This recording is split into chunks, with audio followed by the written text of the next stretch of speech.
In today's video, I'll teach you how to log in Santander Bank online banking. First of all, launch open any browser of your choice. You can see over here I've opened Google Chrome.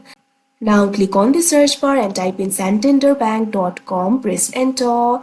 After you do that, you'll be led to the official website of Santander Bank. From here, you'll be able to log in to your account. Simply click on the login option that you can see right over here in this interface.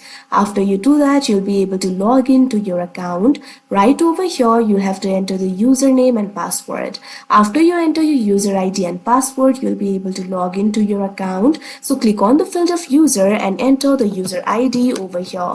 If you have forgotten the user ID, click on this option, forget user ID, and you'll be able to recover it. Likewise, click on the field of password and enter the password. If you have forgotten the password, click on the option forget password and you'll be able to recover it.